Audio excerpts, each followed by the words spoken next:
Eu sou o Bruno Vieira e sejam bem-vindos ao Olimpismo em Foco, o canal que mais fala sobre esportes no Brasil.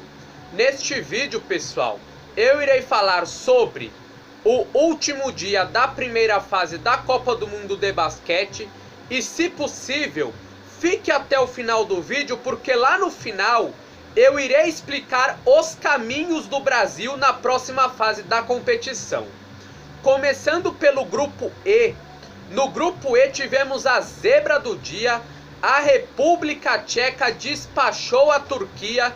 Vitória da República Tcheca por 91-76. A República Tcheca controlou o jogo totalmente. Eu achei que a República Tcheca não iria resistir. Eu achei que a Turquia iria virar o jogo e conseguir a vitória, por consequência a classificação, mas não foi o que aconteceu. Muita consistência defensiva, muita força ofensiva e principalmente um time muito unido, o time da República Tcheca, um time que não tem vaidade e que cada jogador jogou para a equipe, jogou para o seu país. A República Tcheca, em sua estreia em Copas do Mundo de Basquete, vai para a segunda fase. Inclusive a República Tcheca será a próxima adversária do Brasil. E o grande nome do time tcheco no jogo foi o Ondrej Balvin, que fez 17 pontos, capturou 11 rebotes e deu 2 tocos. Vitória gigante, diria eu inclusive que é a maior vitória da história do basquetebol da República Tcheca. No outro jogo do grupo E, tivemos o massacre do dia. Os Estados Unidos sapecou 98-45 no Japão, é isso mesmo, 98-45, e fica até difícil de se avaliar um jogo com essa discrepância no placar. O time dos Estados Unidos dominou totalmente o Japão, que tecnicamente é um time muito deficitário. O time do Japão não tem grandes jogadores, exceção do Hachimura e do Facekas, que sozinhos não vão fazer muita coisa.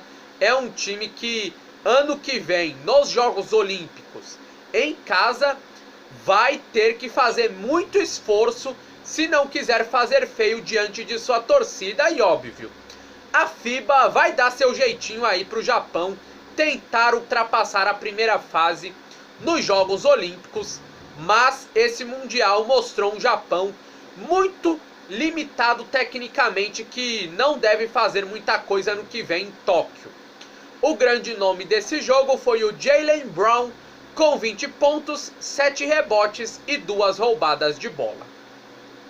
Indo agora para o grupo F, grupo do Brasil, o Brasil bateu Montenegro por 84-73, um primeiro quarto de muito equilíbrio, onde a equipe montenegrina conseguiu abrir 2 pontos de vantagem, mas segundo e terceiro período, que historicamente é o calcanhar de Aquiles do Brasil, a equipe brasileira teve o domínio total da partida.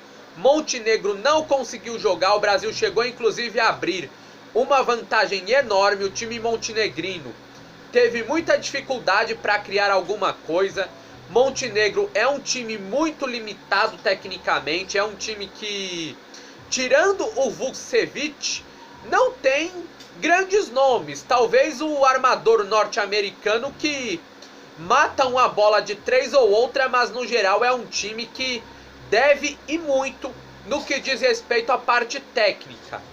No último quarto, o time de Montenegro cresceu no jogo, chegou a pulverizar a vantagem do Brasil, que caiu para 2 pontos. E o time do Brasil resolveu botar o time titular para não correr o risco de perder para Montenegro, porque, convenhamos, se o Brasil perde para Montenegro, ia ficar feio, porque é o time mais fraco do grupo. E quando colocou o time titular, o Brasil não teve problema para bater Montenegro. E o Brasil, que jogou a maior parte do jogo com o time reserva, testando jogadores, teve como grande destaque da partida o Marcelinho Huertas, com 16 pontos, 6 assistências e 2 rebotes. Eu particularmente gostei muito também da atuação do Cristiano Felício, que jogou demais. E o Brasil vai 100% para a próxima fase e que venha a República Tcheca e depois os Estados Unidos. No outro jogo do nosso grupo, esse jogo valia a vaga na segunda fase, também vaga na Olimpíada para a Austrália, porque a Austrália é da Oceania e a Oceania tem direito à vaga continental na Olimpíada. E o Grécia 103, Nova Zelândia 97 selou a primeira vaga olímpica do Mundial, que é da Austrália. A Austrália, que não estava nesse grupo, mas já tem sua vaga carimbada em Tóquio. Foi um jogo muito equilibrado e a Nova Zelândia jogou bem. É importante frisar isso. O time da Nova Zelândia, mesmo quando tinha muitos pontos atrás do marcador, não se entregou. Tentou igualar a Grécia, não ficou na retaguarda, não foi afetada psicologicamente. Foi um time que jogou muito bem. Foi uma seleção que me agradou nesse Mundial, a Nova Zelândia. É um time que tem bons valores, mas no fim das contas prevaleceu o melhor time, a força da Grécia, e o Giannis Antetokounmpo finalmente entrou na Copa do Mundo. Foi o grande nome do jogo, 24 pontos para o Antetokounmpo, 10 rebotes e 6 assistências. Joga fácil grego, mas o Antetokounmpo não aguentaria 5 minutos de NBB no Pedrocão. O Giannis Antetokounmpo iria sentir a pressão da torcida francana. Indo agora para o grupo G, pessoal. No grupo G tivemos um jogo que não valia muita coisa, outro que valeu primeiro lugar. No que não valia muita coisa, porque os dois países já estão eliminados, a Alemanha bateu a Jordânia por 96-62. A Alemanha dominou o jogo completamente, a Jordânia não conseguiu jogar, não conseguiu criar muita coisa, e a superioridade técnica da Alemanha é gigantesca e já era esperado esse passeio germânico diante da Jordânia. O grande nome da Alemanha no jogo foi o Dennis Schroeder, que só fez 10 pontos, mas deu 11 assistências. Ou seja, ele participou aí de 15, 16 cestas do time da Alemanha. É um jogador diferenciado. O Dennis Schroeder joga fácil. No outro jogo do grupo, a França passou o trator por cima da República Dominicana, 90-56. A França jogou demais. E pra mim é um time que vai incomodar nessa Copa do Mundo. É um time que tem muitos valores. É um time que tem variações de jogo, que tem bola de 3, tem bom jogo de garrafão, enfim. É característica mesmo de escola europeia esse time da França. É um time que eu particularmente coloco aí no hall das favoritas, junto com Estados Unidos, Espanha e Sérvia. E o grande nome da vitória da França foi o Rudy Gobert, que fez 13 pontos, capturou 8 rebotes e deu uma assistência.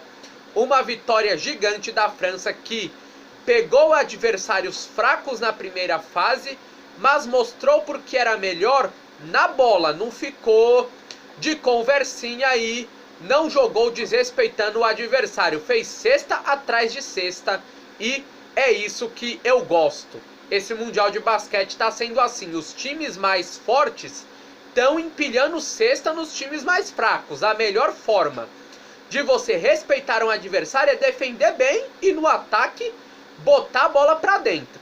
Porque pra mim ficar tocando a bola em ritmo de olé não é respeitar o adversário. Me desculpe quem pensa o contrário, é só minha opinião.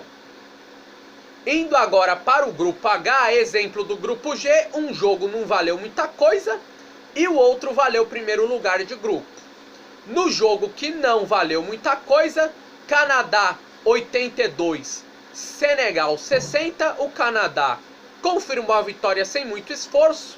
O time canadense é bem melhor que o Senegal tecnicamente e foi uma vitória muito clara da equipe canadense, que não precisou jogar 100% do que pode para bater o fragilíssimo time senegalês, que tem muitas limitações, e obviamente que Senegal, caindo no grupo da morte, não iria fazer muita coisa. O grande nome da vitória do Canadá foi o Corey Joseph, com 24 pontos, 2 rebotes, 3 assistências e 3 roubadas de bola. No jogaço do dia, Lituânia 82, Austrália com vaga olímpica 87. A Austrália teve o domínio do jogo nos 2 primeiros períodos, conseguiu abrir uma vantagem bem dilatada, mas no terceiro período a Lituânia jogou demais e a Lituânia provou porque é leste europeu, não desistiu do jogo, foi pro ataque, conseguiu reduzir muito a vantagem que a Austrália abriu. No último período a Lituânia chegou a estar vencendo o jogo, mas no fim das contas prevaleceu a força técnica da equipe da Austrália, prevaleceu os melhores jogadores e merecidamente a Austrália venceu a partida. É outro time que eu não descarto de jeito nenhum para brigar por título. É um time muito perigoso esse time da Austrália, time que tem muitos valores qualificados. O grande nome da Austrália no jogo foi o Aaron Baines, que fez 21 pontos, pegou 13 rebotes e deu 2 assistências. O Baines, que inclusive foi eleito o melhor jogador da partida. Bom, pessoal, falando agora do caminho do Brasil, é o seguinte: o Brasil vai enfrentar República Tcheca e Estados Unidos. Importante lembrar, a segunda fase também é em grupos. Grupo A e B, que é Polônia, Venezuela, Argentina e Rússia, vão formar o grupo I. Sérvia, Itália, Porto Rico e Espanha, que eram grupo C e D, vão formar o grupo J. Estados Unidos, República Tcheca, Brasil e Grécia vão formar o grupo K, e França, República Dominicana, Lituânia e Austrália vão formar o grupo L. Se o Brasil avançar, o que é que eu e todo mundo quer, o Brasil vai cruzar no mata-mata com alguém do grupo L da segunda fase. E só tem uma combinação que classifica o Brasil, na realidade 2, mas essa primeira é a mais fácil, é a seguinte: o Brasil ganhar da República Tcheca e os Estados Unidos ganhar da Grécia, simples assim. Isso aconteceu, Brasil e Estados Unidos vão avançar caso isso aconteça. Se o Brasil vencer a República Tcheca, mas a Grécia bater os Estados Unidos, na última rodada o Brasil tem que ganhar dos Estados Unidos. Se o Brasil vencer os Estados Unidos, esse resultado qualificaria o Brasil sem depender de outros resultados, ok? As outras combinações, todas elas eliminam o Brasil, todas, porque o saldo do Brasil não é um saldo forte. E fazendo aqui um paralelo com o Campeonato Brasileiro de Futebol, ao contrário do Brasileirão, o primeiro critério que desempata no basquete é o confronto direto, e aí tríplice empate iria para o saldo de pontos. E o Brasil não tem um saldo de pontos bom.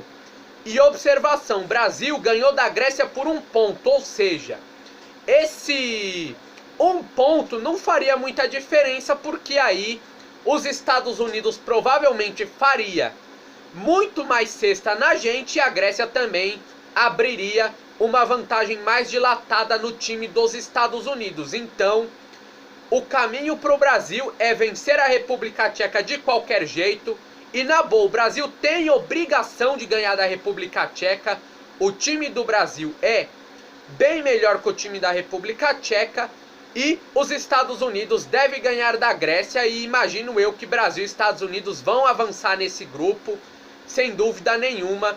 E importante lembrar também que os resultados da primeira fase são levados para a segunda fase. Com isso, Polônia, Argentina, Espanha, Sérvia, Estados Unidos, Brasil, França e Austrália já começam com uma vantagem de 3 vitórias a segunda fase da Copa do Mundo de basquete. Esse foi mais um vídeo aqui do canal e eu espero que vocês gostem. Um grande abraço a todos e até a próxima. Olimpismo em Foco, tá no Olimpismo, tá na Copa do Mundo de basquete. Eu fui!